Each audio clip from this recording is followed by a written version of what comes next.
Hey, welcome to Project Recovery, a podcast about addiction, but more importantly, it's about recovery. And we're back. This is the first podcast in 2024. Happy New Year. Happy New Year. Yeah. Now, you came in and you said, I got some stuff we can talk about New Year's, but if you don't want to, I don't really care. But I think we should probably let you. Did I sound that complacent? A little bit. Yeah. Indifferent? Well, because I think people are indifferent when it comes to New Year's resolutions because it's the same old song and dance. Well, the reason it's on my mind is people have brought it up to me all week. Yeah. Yeah. So I'll tell you real quick. Okay. It'll help. Yeah. This is helpful advice, I think. First of all, people, it's good to have the desire to have a New Year's resolution. You want to improve yourself. I think that's a good thing. Yeah. Problem is we do it the wrong way. We think of the resolution in an absolute and permanent way. Kind of like we do in all recovery. All or nothing. Yes, all or nothing. Yeah. Right? Or sobriety. And so the problem with that is you have this all or nothing mentality. It's permanent and it's pervasive. It's very rigid. And then I don't go to the gym one day, or I drink Coke one day, or whatever your resolution was. First crack in the dam. Yeah. And then you're just like, well, then I'll throw it all out. Right? Yeah. So I challenge people to not think of their resolutions that way, to think of them as experiments on a short-term basis that you can evaluate. So it might be, you know what? I'm not somebody who goes to the gym, but that's my New Year's resolution, if that's what somebody says. So instead of setting themselves up to fail with a rigid, permanent plan to go to the gym, they should say, how long do I think I could really go to the gym? Could I go for a week? Do I think I could make it 1 week or 3 days? Or 1 day, but pick the amount of time you think you could honestly do. You should make all your goals attainable. Exactly. And then sit down with someone else and evaluate what that was like. Work the kinks out. Maybe you're going at the wrong time. Maybe you shouldn't go every day. Maybe you're doing too much. Whatever it is, keep experimenting with that goal and tweaking it at the end of your evaluation time. So maybe you think like, I could go for a month to the gym. Okay. At the end of the month, sit down with a friend, somebody that you trust, and go over your experience with them and change things so that you can keep doing another month and then another month and then another month. Does that make sense? So well, yeah, because you're talking to an addict who says, take it one day at a time. Exactly. You know what I mean? And same idea. Yeah. And that's, you're talking about the gym, and I took some time off during the break too from the TV job. And my first day back was at a gym. It was the day after New Year's. Oh, yeah. And we were talking to, the gym, and right now it's probably packed, right? Packed. It's the busiest time of year. And what he said is, he goes, it's going to be busy until about the mid of February. And then about 6 weeks, right? Everybody will have their gym back. And I go, why is that? He goes, because people set themselves up for failure. Yep. And if I learned anything from the Sigma Chi fraternity, which I was a member of. Yeah, I bet you learned a lot. If you failed to plan, you plan to fail. There you go. And so you've got to make a goal that's attainable. And so it's the guys who go back to the gym for the first week and they overexert themselves and they get sore and then they don't want to go back. Right. And so they try to do too much too quick. And so what they recommend is just go into the gym, get familiar with it, walk on the treadmill for 20 minutes, stretch a little bit, get your body used to it. If you've been sediment for all this time and you go back and all of a sudden you start moving, you're not going to be happy. Exactly. And so you've got to make it attainable. I agree. I think that's great advice for the gym especially, and lots of things, like if you're changing your eating habits, or if you're somebody who's like, I'm going to start reading books, whatever your goal is, make sure that it's attainable, do it in short spurts, warm up, don't overdo it. But I really like the idea of experiments. You experiment, then you evaluate, then you tweak it, and then you experiment again. Well, not to bring it back, but this is a podcast about addiction and recovery. Mm-hmm. And that absolute is a mindset that goes hand in hand with addiction and recovery. Mm-hmm. And so many people where relapses do occur. And nobody wants to talk about it, but it's a natural occurrence that happens in the recovery community. And it's so much, in fact, that it's not just for the addict to learn, but for the loved ones as well. Because if they get out, and they're doing good, and then they relapse. So you're in recovery. Why do you think that's so shameful? People don't want to talk about their relapses. Why do you think that is? Well, it reminds me of that thing, the conversation I had with my mom about 2 months, out of rehab. And she was like, hey, Casey, you're doing so good. I'm so glad we'll never have to do this again. Mm-hmm. And I went, And she's like, what do you mean, And I was like, well, you want me to tell you that so you can feel better and sleep easy at night. And I understand that. And she wanted that for you, too. And she wanted it for me. I go, but I know the disease and I know relapses occur. And they so much in the fact. So how did you get that mindset? That's my point. Like a lot of people, I think, in recovery have an absolute mindset, like it's all or nothing. And then when they do have a relapse, they feel ashamed about it. They don't tell anybody, which compounds the problem. And so Did somebody teach you that? Well, in rehab, I was in rehab with people who had been to multiple rehabs, people who had relapsed multiple times. And they said, you don't have to go back to ground zero again. You can start to where you relapsed. And because you still have the information, you still have the knowledge. But it's that shame that keeps people from talking because they don't want to hear the disappointment in their parents' voices. They don't want to hear their employers say, oh man, we really thought it was going to happen this time. Because the addict really thought that they were going to do it this time too. Yeah. But sometimes life is bigger than that and things happen. And I'm not condoning it, but it is a part of life and it's a part of addiction. But isn't it part of the learning process, I think? 100%. Right? And so a relapse can be a hiccup or it can be a disaster. Yeah. Right? And I think it all starts with your attitude about a relapse. Now, I've been fortunate enough and lucky enough to never have relapsed. Right. And I'm as clean as I've ever been in my whole entire life. And but I know that a relapse could occur, and I try to be mindful of it, and I try to be smart about things that I do. So much in the fact that we just had a conversation off air that me and the girlfriend went down to Wendover. Yep. And we were It's over. Wendover. Yeah. And we were down there and we were gambling. And I'm the kind of guy that they hate to see at a 21 table because I order a Coca-Cola or a water. Yeah. And so when I order a Coca-Cola and it comes to the table, I have my girlfriend drink it before I will. Which, since I don't gamble, that I hadn't even thought about that, but that's a brilliant idea. Yeah. And so I have my girlfriend drink it. And she goes, why am I drinking this? Because I do not want to relapse this way. Because accidentally, they're handing out, alcoholic She's just got a big tray with a bunch of Cokes and beers and whatever it is and most people, let's be honest, they're getting free drinks there. So they're getting Jack and Coke or whatever. Well, that's part of the allure of gambling is the free drinks. Yeah. And so I'm not down there for free drinks. I'm just want to kill some time and play some cards. But you don't want to accidentally pick up the wrong drink. Yeah. And so she takes a drink. She goes, nope, it's good. And that's the mindset I have. So I do precautionary things like that. Which is smart. It really doesn't smart. happen. Yeah. And then one of the times during the break, me and my girlfriend, there's a Christmas party at a bar. And this lately has been one of my favorite things to do. When you walk into a bar. Josh, look at his smile. He's really into this. And you do a podcast on addiction. Yeah. I mean, it's kind of like the proverbial record scratch. Everybody stops, gets a crooked neck, looks at me, looks back at their drinks, looks at their spouse, and they're like, what is going on? Yeah. Like they're going to witness something big. And I go, hey, look, guys, I'm human. This is where the Christmas party is. I'm going to come here, and it's okay. And you like fun. Yeah. And so, but it's so much fun. Yeah, watching their faces, huh? Yeah. But I do want to share a story with you. Okay. So I'm driving around my neighborhood. Mm-hmm. My girlfriend texts me. She goes, hey, the dry cleaner's called. You got something at the dry cleaner? Which seemed weird because I don't have many clothes that need to be dry cleaned. Yeah. But I do what a good boyfriend does. And I go, okay, I'll stop by there. Uh-huh. So I pull into the dry cleaner. Yeah. And this lovely young lady comes out. And I go, hey, my girlfriend says I've got some clothes here. And she goes, hold on a second. And so she goes back and she gets her mom. And her mom and the daughter come to the window. Uh-huh. And they go, you don't actually have clothes here, but we wanted to give you something. Really? And I was like, what? And she goes, yeah, we just want to tell you, we've got some family members battling addiction, and we've watched your story, and we listened to your podcast, and you're such an inspiration to us. We wanted to give you something.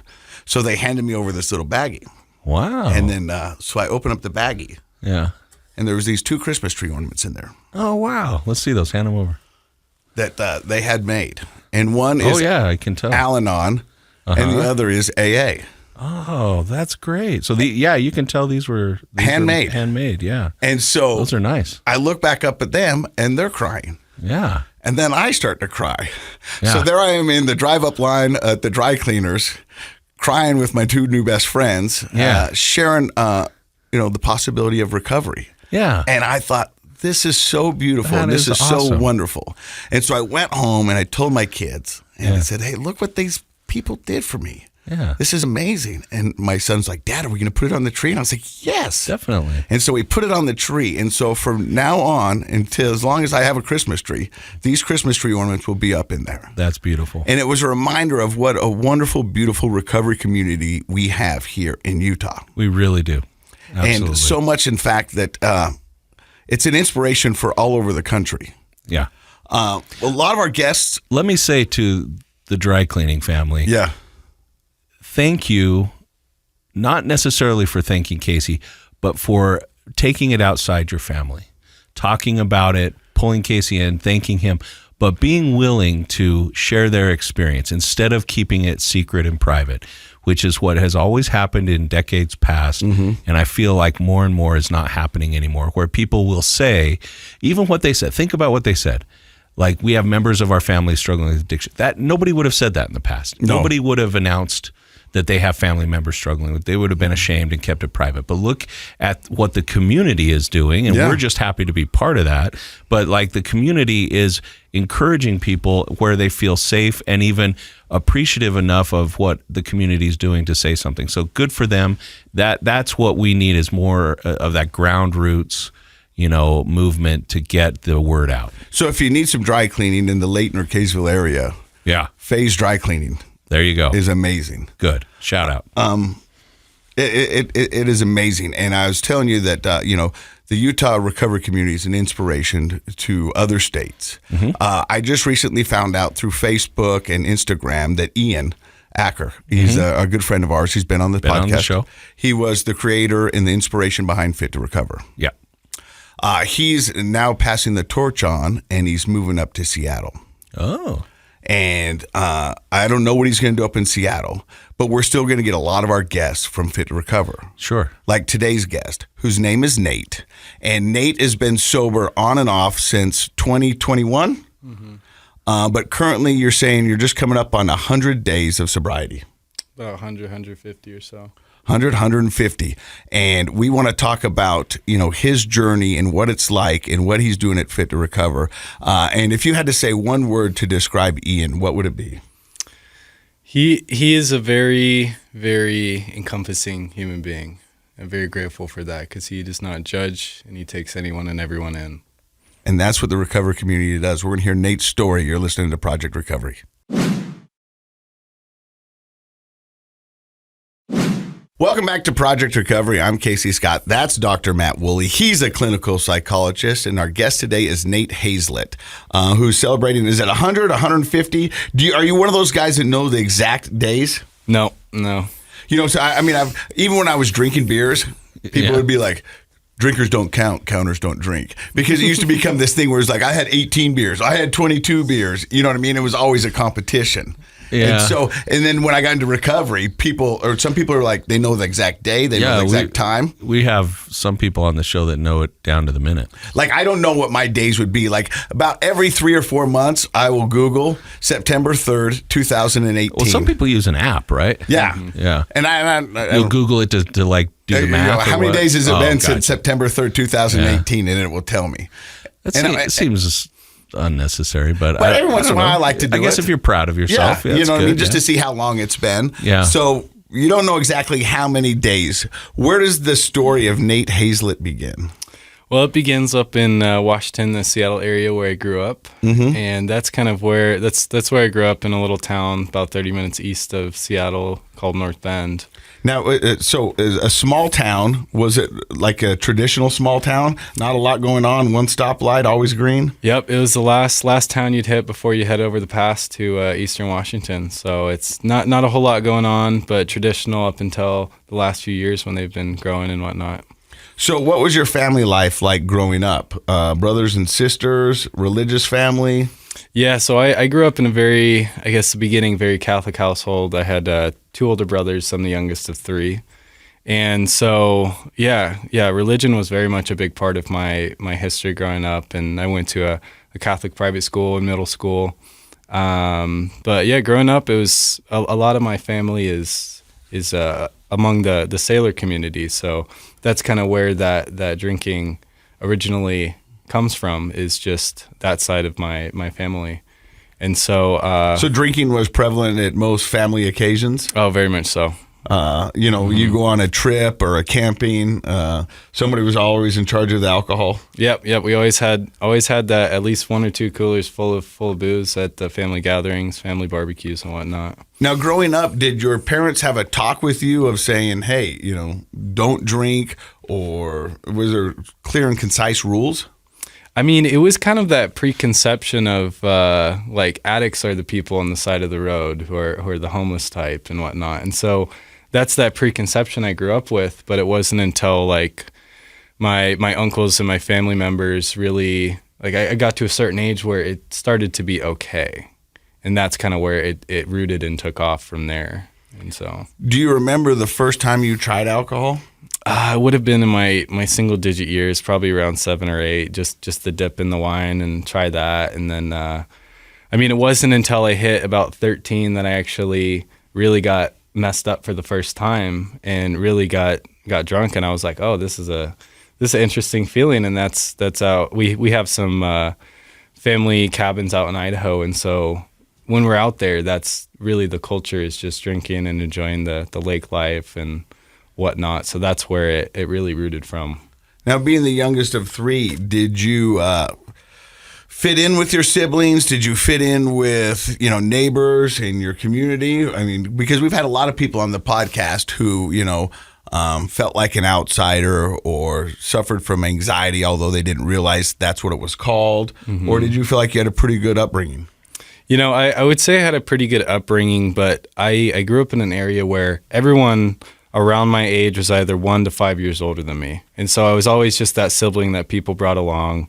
And I kind of identified more with my second oldest brother, his friend group, rather than mine, because I didn't really have too many people around my age group in the area that I lived in. And we kind of lived outside of town, next to the hiking trails. And it was a beautiful area, but it was very secluded. And so it wasn't much of a availability to go into town, meet with friends and whatnot. So I definitely had that kind of outsider feeling growing up. And at 13, you said you got your first experience of getting messed up, as you said. Mm-hmm. And you liked it. Oh, yeah. Yeah, it was a very hooking feeling. Because a lot of people, that first experience is a miserable experience. Mm-hmm. Yeah. You kind of hope it is for most people that age. Yeah. But it's not always. And you were like, hooking feeling, you used the term. That's interesting. So you felt like it got a hook in you that early. That's an alcohol reference and a fishing reference, huh? See, both. Oh, yeah. And could be another reference, but we won't talk about that. Only from Casey. And so at 13, did you take to drinking pretty quickly, or was it just like special occasions, or whenever you could get a hold of it, or whenever you felt like it was safe to do? There's to a certain point of condoning it within my family. As long as I'm around people that are of age and they're the ones providing it, like that's to the point of like this is okay. And then once I got to the high school years, I'm like, oh, I fit right into these parties and whatnot that I'm going to. And so it just kind of felt natural for me to just sway that way and continue on that path where I started getting to a point of wanting to get more. And I didn't realize it at that age, but that's kind of the root of my addiction, is just this is that booze and that those drugs and whatnot are creating that false feeling that I'm really striving for. And so that's what originally was that hook, is like, oh, I feel happy, or I feel good inside. And so going to those parties and whatnot, it just felt natural. It brought me back to that first time I did it, that euphoric recall. And it was very interesting, because I'm like, oh, this is nothing to me. Whereas to a lot of people, this is maybe their first high school party where they're going out and they're drinking with friends, and for their first experience with alcohol. Whereas this is you're a seasoned vet. Seasoned vet at that point, yeah. Now, did you have any problems with drugs and alcohol in high school to where your parents were concerned or had to sit you down and have a conversation? The most I would say would be, it didn't really become a problem on that front until I hit college, because a lot of it was just hidden. It was behind the scenes. I was very good at living that two-faced lifestyle of being this kid on one side that's a straight A student. I'm in I was associated with Young Life 2, a very Christian organization in the younger high school, middle school age groups, and on this other side, I was going out and partying on the weekends, and on Friday nights, that was my go-to. And so it was, it was really not known until I went to college, and people started seeing it for the first time. Now, at this point, is it just alcohol you're messing with, or was marijuana or other drugs introduced? So high school is when I got introduced to more of the drug side of the world, and it was marijuana, it was opiates were a big favorite of mine. I got linked up with these people. I did running start in high school, so I was off at the community college for my last year, and that opens you up to a whole new spectrum of people. I'm going into Bellevue every other day to go to school and making these new friends. And so I got linked up with I didn't know at the time, but he was a drug dealer, and he was one of my buddy's really good friends. And so he introduced me to opiates at a party one night, and I just really took to them. So do you feel like that became your DOC? At that point in time, yeah, the opiates definitely were at the later years in high school. Do you feel like your DOC, and when we say DOC, it's drug of choice, do you feel like your DOC changed throughout your addiction? Mm-hmm. Yeah, it definitely has. It starts with alcohol, gets to more of the drug side. I was very much a big fan of marijuana. Then it gets to opiates, and then I start going back on that.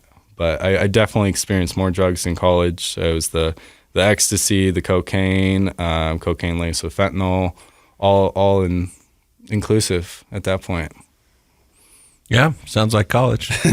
But okay, fair point. I think for the most, to be fair, that's not true. Most people aren't doing the harder drugs necessarily. And but I there is disagree. Definitely, I think that's the element. Yeah, I think that's where a lot of people experiment. That is. I think part, and you can answer this, Nate.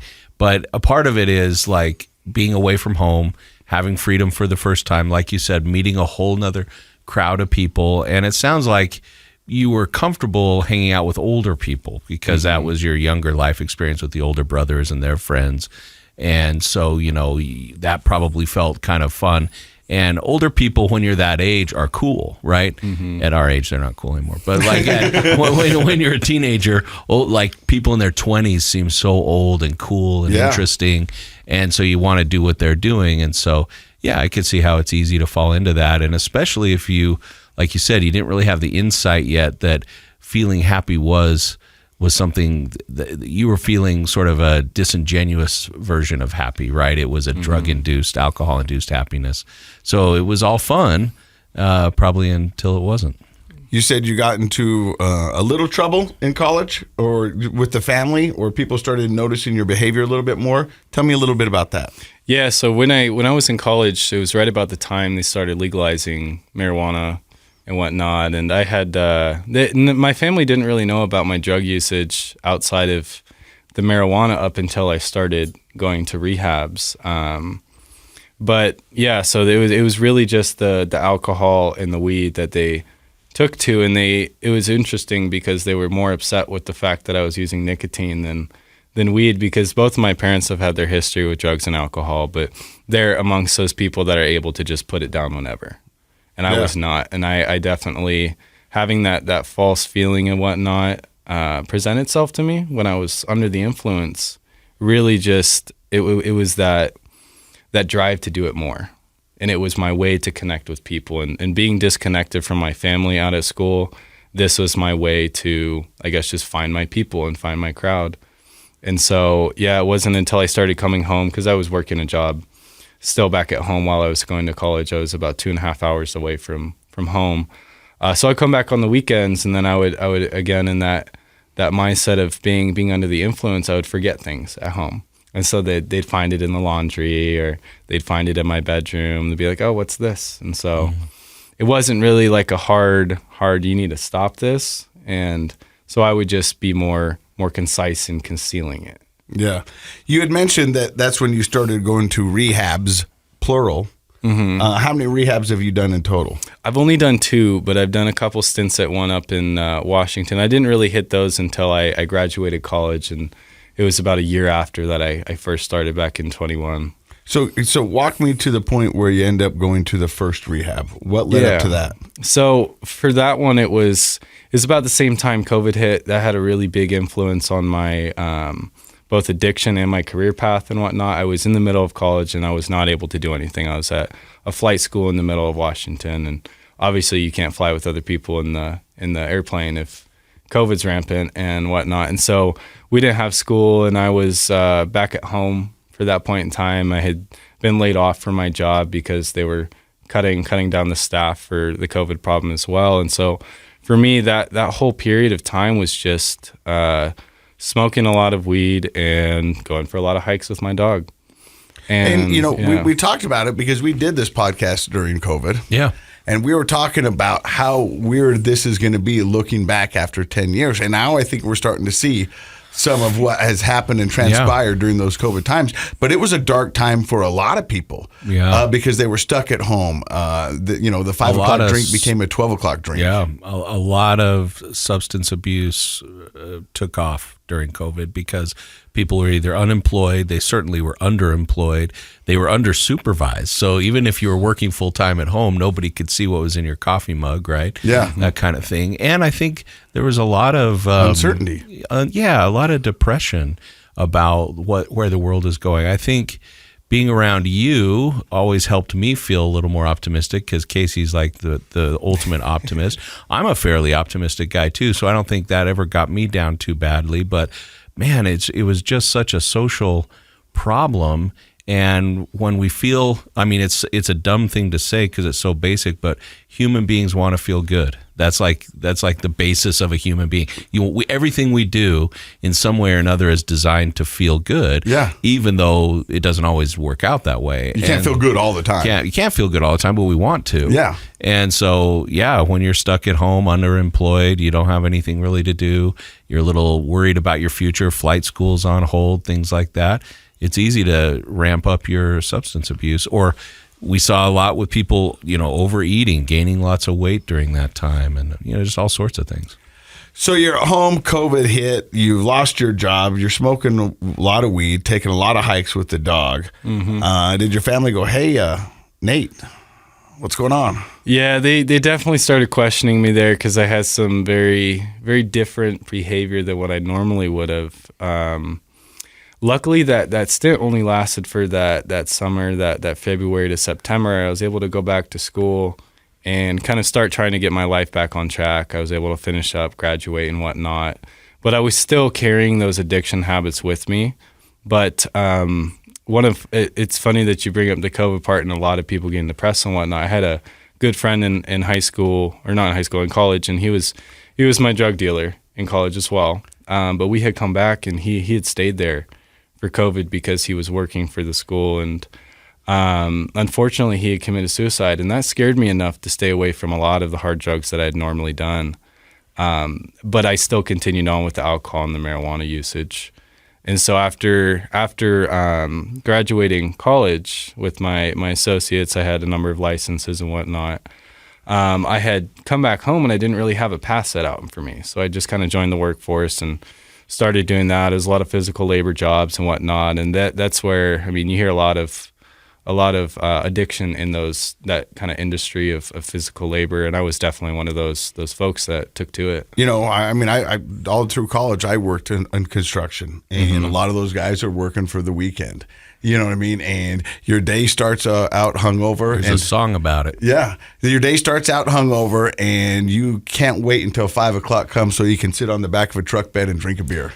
I think physically demanding jobs are exactly that. And you're exhausted at the end of the day, and people want to feel better, a quick pick-me-up. And so there's a lot of culture, probably in every level of society, but it sort of makes sense. Again, back to that idea, I want to feel good. I'm exhausted. My muscles are sore. I've been put working in a all hard day. And so people want to unwind. And yoga sounds like work, but drinking doesn't. So.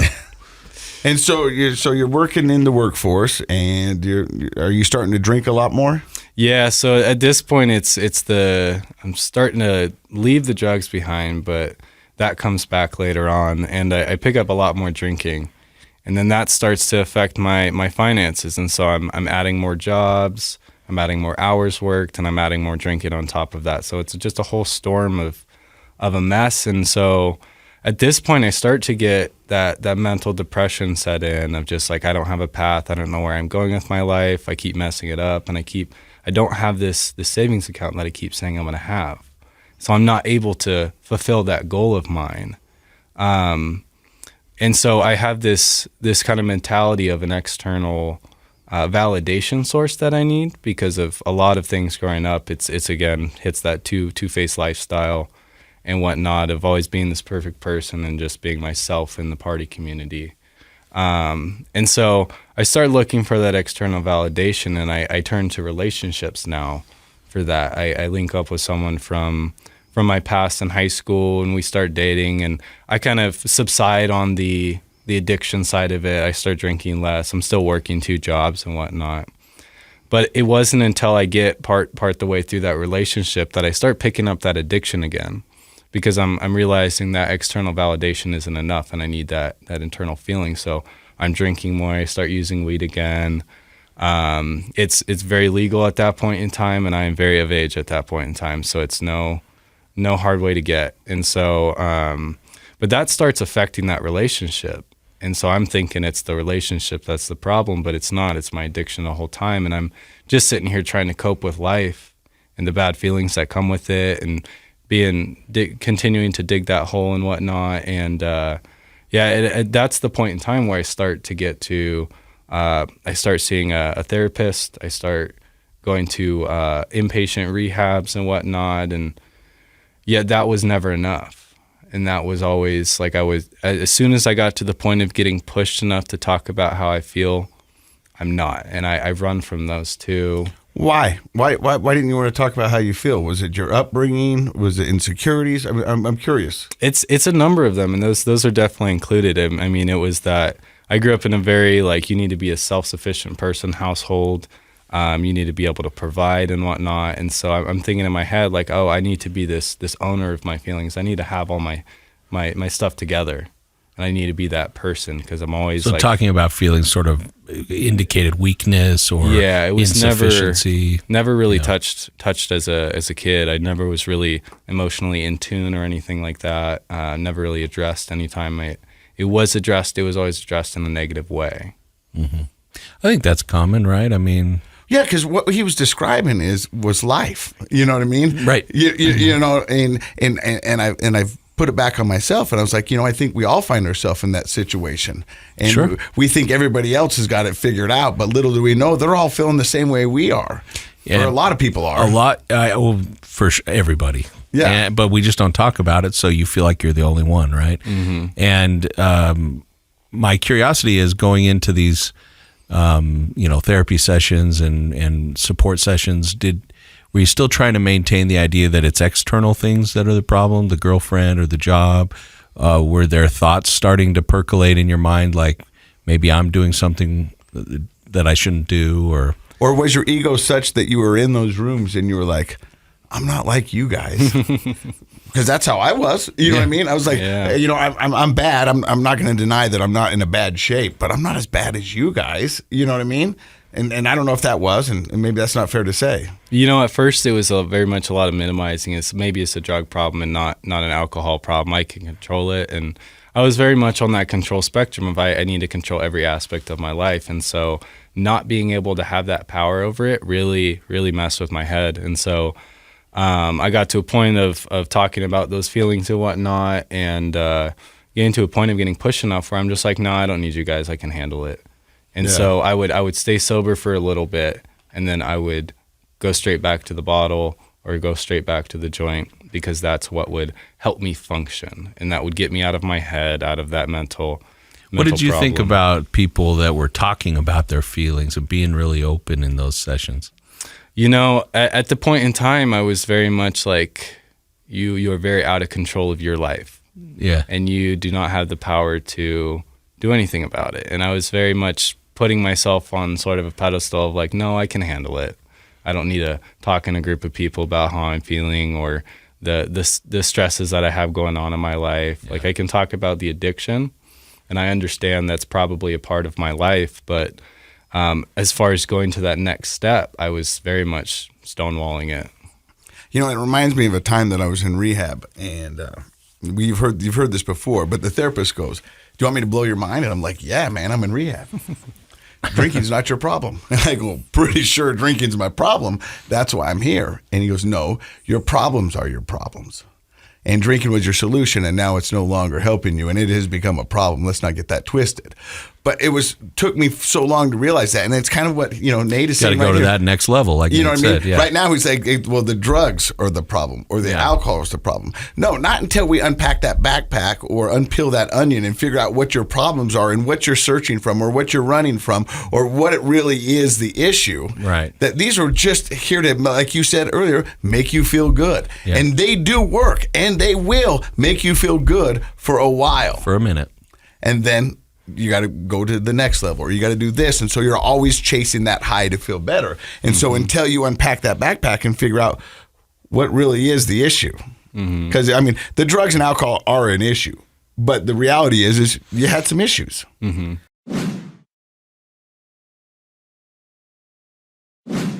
Did you ever get to the bottom of what those issues are? Are you still working on those? Oh, definitely still working on them. But one thing I understood in, I guess my first time in rehab, which happened after that point in time of, I had ended the relationship. Let's get to that. So most people have a rock bottom. What does your rock bottom look like? I thought it was that point of getting to rehab. Just before that, I had gotten to such a deep point in my addiction. I was burning so many bridges with people, with companies that I work for and whatnot. I got to just a point of suicidal tendency.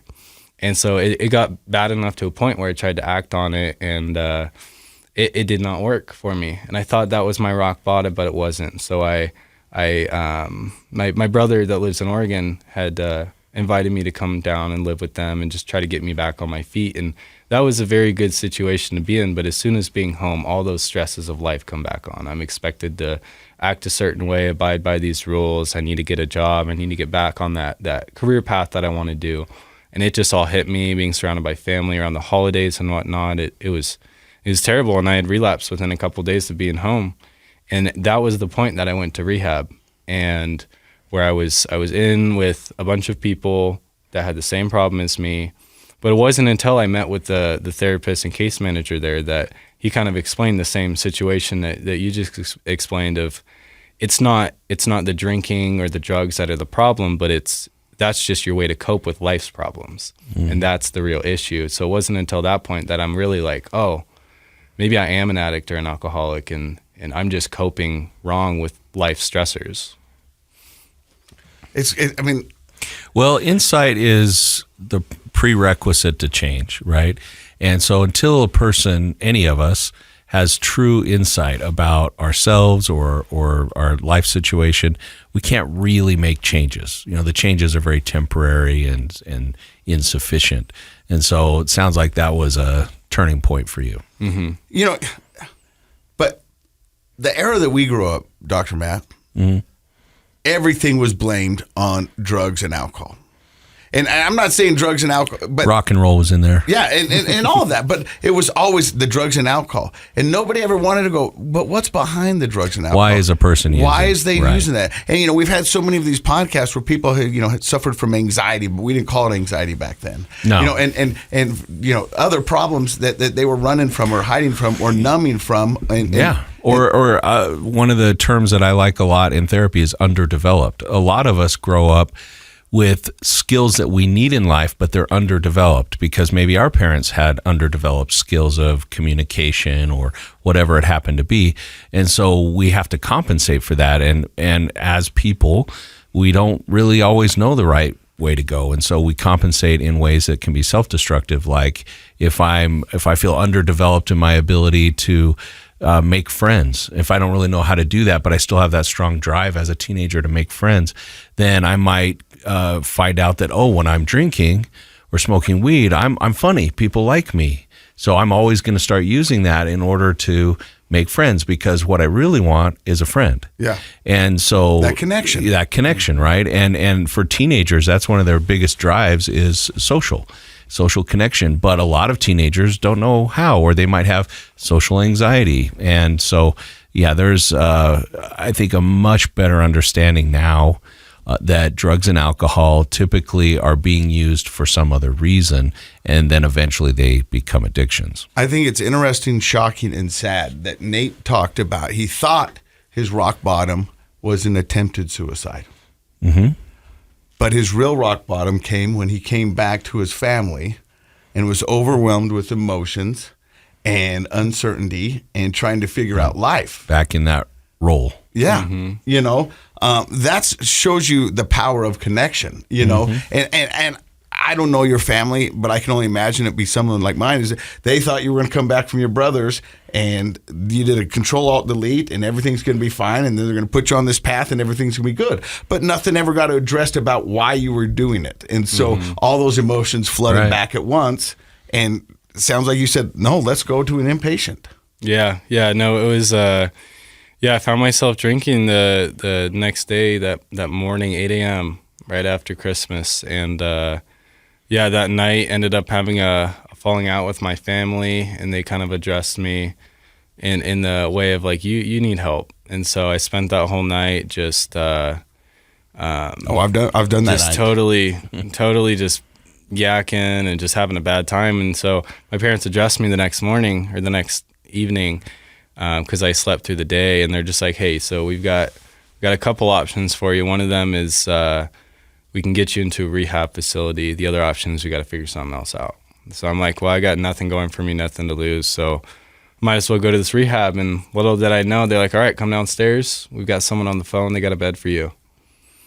And that was my first intro to a real rehab. I had done IOP with this rehab prior to, but this is my first time inpatient. And so that really is the story of my life about being that isolated figure, and that alcohol being that I'm the funny. It's that false confidence feeling that I get, and it's where I felt I belonged and how to connect with people. I was always that outlier in any situation, and so little did I know that's not my problem. And so addressing that in treatment was my first kind of step towards an actual active recovery of, maybe I need to change some things in life.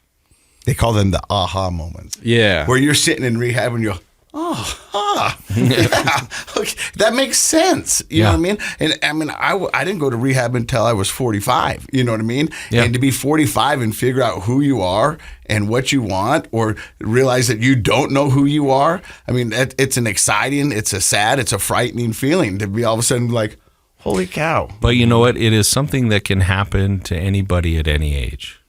And, that old saying, you can't teach old dogs new tricks, is not true. And so it really, in some ways, you're the age you are, so you might as well go for it. I love it when somebody goes, a leopard doesn't change his spots. I go, really? I got 300 episodes that shows you they do. Yeah, we've got a lot of changed spots on the show. You like evidence? I got a ton of it. Yep. So how long did you spend in rehab? So that rehab was about a month, and it was inpatient up in Washington and Seattle area. And I spent about 32 days inpatient, and then I transitioned into a transitional sober living facility. It was an independent house, and I was also doing IOP through that program as well. And I was very quick to get back on my feet, get a job, just get things rolling again, because that's my mentality of just I got to be secure. I have to be financially stable. I have this path that I need to get back onto. And that was my problem, was just I didn't need to hit the ground running. I needed to take that time. I think it goes back to what Dr. Matt said at the beginning of the podcast. And it's the same thing we talked about with relapse. You're like, I'm out. Now I've got to get it all back. All at once. All at once. And then the first crack in the dam, or the first sign that might not happen, did you relapse? It took me a little bit. I got mostly through the IOP. I got to a good point where I had been saving money enough to move out of the sober living place. I had a job that was very, very secure. It was paying me good money. And so, but I was not making time for myself in there. And so my answer was, okay, maybe it's just a place that I'm at, the IOP that I'm at. I was getting really frustrated with just the whole day in, day out. I'm going to the IOP talking about the same things. I'm overworking myself. I'm not making time for that time to keep me sane. And so I moved out, and that was my first hiccup, was just moving out. I never reached out to the IOP facility because I still had X amount of time left in my IOP at that point. I was just going down to a different location. And so, but this one was just a lot closer to work and a lot closer to the place that I had now started renting. And within a week of there, I'm just already back on that control spectrum. If I can control my drinking, one won't really hurt me. I just need kind of just an immediate just feeling dump, and just that feeling back of just that euphoric recall of this feels good. And I just need a de-stress. How long did the hiccup last? Oh, that bottle was gone within the night. And it was about a month. What's the lie you told yourself? One? Just one. And so, yeah, just one later, and it was a bottle later by the end of the night. And it starts, I continue to work for a little bit, but it starts getting in the way of my drinking, because I just can't handle the stress of life. And so I stopped showing up to work. It starts affecting me there, and people start reaching out to me, questioning what's going on, and I just go total ghost mode on them and just disappear. I'm just staying in my house. My parents start showing up at my place, and like, you aren't answering our calls. What's going on? And at this point, I'm just drinking daily from morning till night, and that's all I can do to function. And it's just I'm battling this internal feeling, but at that point in time, I didn't know it. Well, they say, for an alcoholic, one is too many and 1,000's never enough. Mm-hmm. And once you get into that cycle, I mean, you're like, I'm just going to drink in the morning so I can get to the afternoon. And then you're like, well, I'm just going to drink tonight so I can get some sleep. And the next thing you know, it's months later. Yeah. And it got about 2 months later where I couldn't even stand up or walk without having a drink to be able to stop shaking and just to be able to function. And it was just maintenance at that point, but it was very much a insane amount of alcohol to be drinking for maintenance. This is going to sound like a weird question because I know the answer, but for those listening, how much fun were you having? Oh, zero fun. I was completely isolated in my place. I did not go outside very much. It was drinking took priority over sleep, over eating, over even just taking care of myself, basic necessities. And it was just to function and just be able to walk around, to be able to get up and go get food out of my fridge. It was such a problem. And it got to the point where my family started kind of imposing on my space and just, hey, we're really worried about you, because again, they got back to that, well, I'm glad this isn't going to happen again. But they weren't necessarily aware. Like, they had been told, we had family groups in my rehab and whatnot, and it increased our communication a lot about just the things I was dealing with, the things that they were going to be dealing with. But it didn't really address the fact that relapse is part of that recovery process. Right. And so, they're coming in really concerned, and ended up getting the manager of the property to open up my door quite a few times for them to walk in and be like, hey, what's going on? And it wasn't until a point where I had very much given up. I was drinking myself to death at this point. Just using to a point of oblivion. And my parents had gotten in contact with a private addiction counselor. Interventionist type guy? She was more of just like a, if you don't want to go like the main route of calling addiction centers and whatnot, and asking for a place, she would be the one to do that for you. But just you go through her, she sets it all up, and then you just show up at the airport or whatever place you go to. And so I got to a point of just giving up, where I start responding to her, because she had been reaching out for a couple weeks. Mm-hmm. And I'm just like, I'm not going anywhere in life, and I'm tired of this. I can't even sit up straight without shaking. And so we start chatting on the phone, and she starts telling me about all these places that I'm very familiar with in the addiction community up in Washington. And I was never really a fan of them, because they only had really just like a one-way street as far as this is the only way to get sober. Mm-hmm. And then she starts telling me about these other places down here in Utah. And those kind of pique my interest, because it's a lot of like, you're going to work with an individual therapist on a weekly basis, whereas my prior rehab center, I met with one time in the entire 6 months I was working with them. They have occupational therapy. They have all kinds of different modalities. Yeah, rec therapy was the big one that kind of took to me, because I'm a very outdoorsy person. Yeah. And so I was like, I've got nothing else here. I've lost my job. I'm not really doing anything. I can't even pay for my apartment at this point in time. And so I'm like, yeah, let's set it up. And so she sets it up, and yeah, I tried going she's like, okay, next week or in a couple of days, you're going to be going to the airport. Your mom's going to go with you. She's going to fly down there with you, and someone's going to pick you up at the airport and drive you to rehab. I'm like, okay, let's do it. And we get to the airport, and I'm still in that maintenance phase of drinking. My parents had come to the conclusion of like, yeah, he just needs this to function right now, because they started chatting with that therapist or that counselor enough where she started educating them a little bit more on addiction. The dangers of just stopping right now. Just stopping, yeah. I had detoxed too many times just in their house with her taking care of me enough where she's like, I don't want to deal with this. We're just going to get you here. And so it pained her enough to see, but I'm sitting there in the airport, getting wheelchaired through the airport. I'm having a drink at 8 a.m. just to be able to get on that flight, and end up having a withdrawal seizure just because I had not had enough alcohol in that amount of time. Have a withdrawal seizure in the middle of this restaurant in the morning, and ended up getting hospitalized for a couple days. But yeah, right after that, just spend the night at my parents' house after I'm well enough to get to the airport again, hop on that airplane and meet the person in the airport here in Utah. And that's where my recovery journey starts, here in Utah. And so did you do an inpatient treatment center here in Utah? Yep. Yeah. So I went to Recovery Ways, and I did their residential program, their PHP program. I was in that program for about 60 to 80 days. But it was awesome because it was, I'm used to like a 60-person inpatient group up in Washington, whereas this one, like they cap it at 40, and it wasn't even at that point. So it was very well inclusive, and it was, they had so much more to offer as far as just therapies and ways for me to understand my addiction better. Is that when you were first introduced to Fit to Recover? Yes. So that's they have a relationship with Recovery Ways. And so I was going there when I was in residential for 3 days a week in the mornings. And it was awesome because fitness is a huge part of my journey. One of my jobs back in Washington was I was working at a gym. And it's always been a huge part of me as far as I've always wanted to be a trainer and whatnot. And I was introduced to the kind of the classroom group of working out when I was down in Oregon with my brother, because I was going to CrossFit every morning at 5 a.m. with my sister-in-law. And I hated it at first, but I learned to love it because it's that community of people surrounding you and pushing you.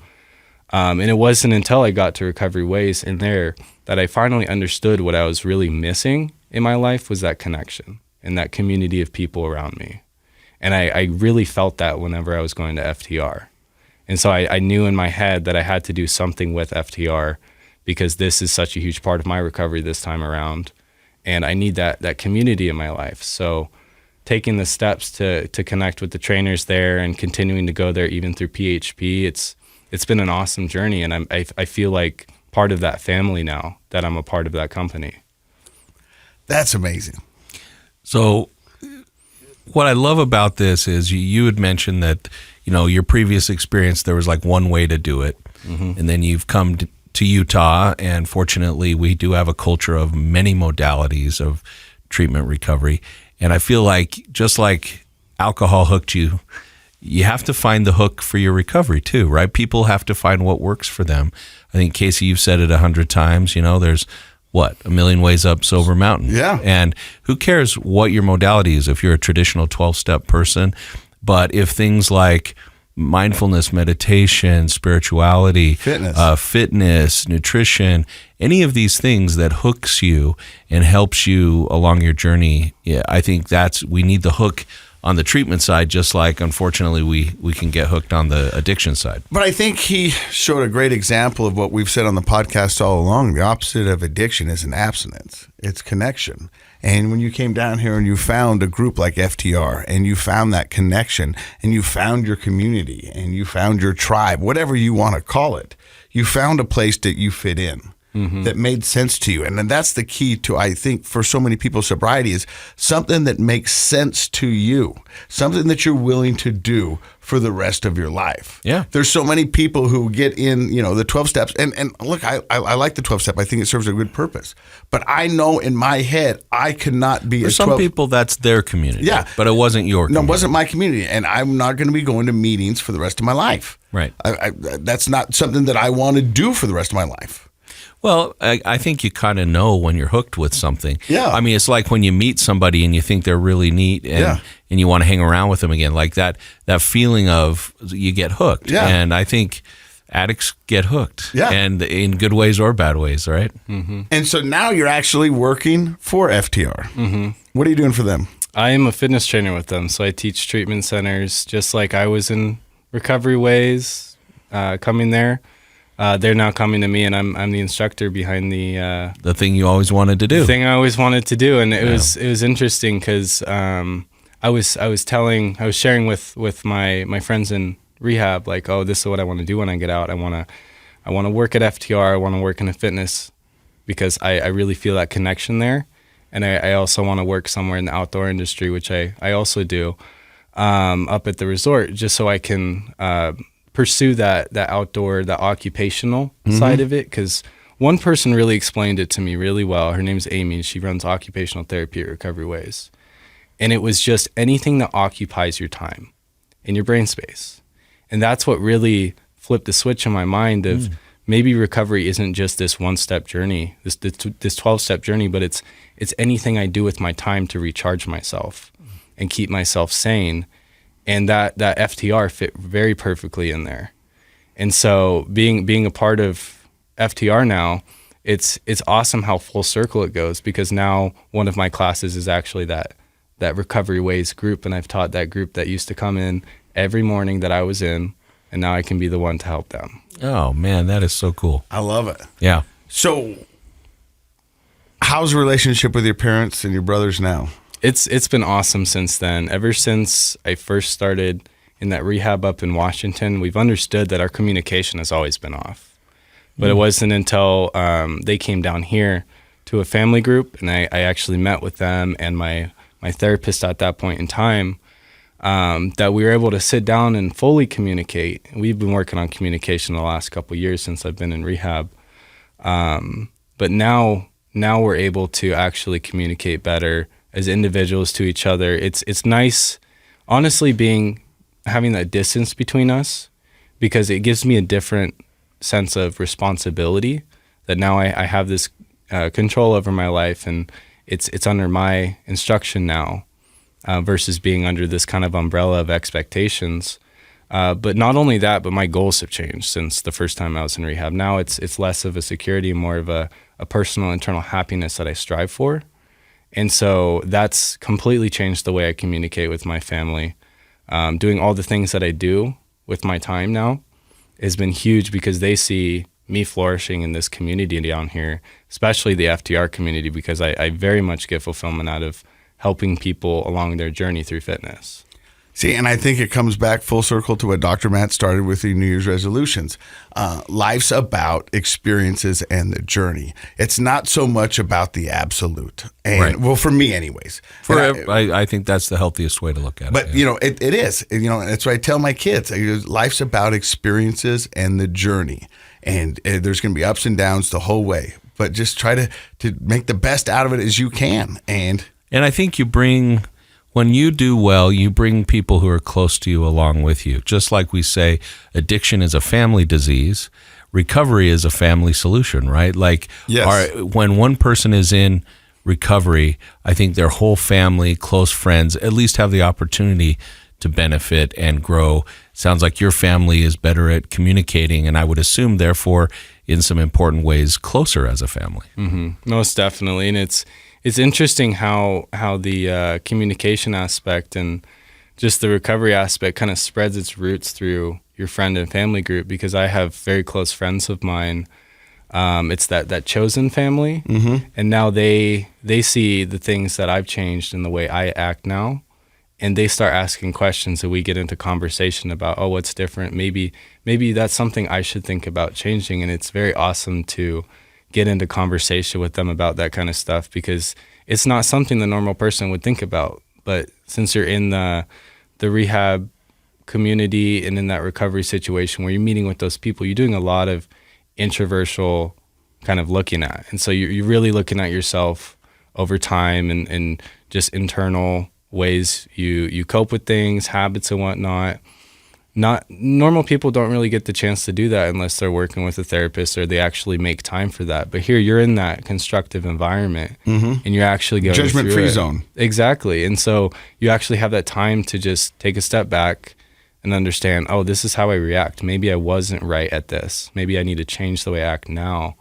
And then this will be the result of that, is that living a happy, sober life, and I'm not having to cope with it the same ways that I was in the past. I love it. Well, Nate, I want to tell you, you got 3 more friends to add to your community. You got Josh, Matt, and myself. So thank you very much for stopping by and sharing your story today with Project Recovery. I'm sure it's going to help many out there. And those who forgot, Project Recovery is what, Dr. Matt? It's still in 2024 a KSL podcast. I'm hooked.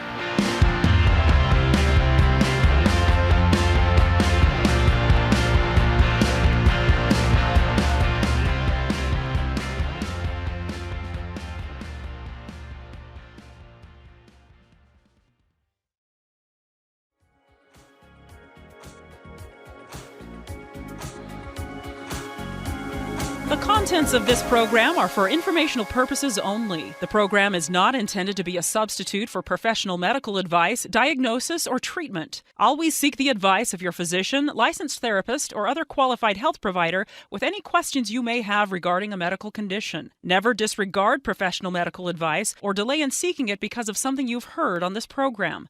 KSL does not recommend or endorse any specific tests, physicians, products, procedures, opinions, or other information that may be mentioned on the program. Reliance on any information provided on the program is solely at your own risk.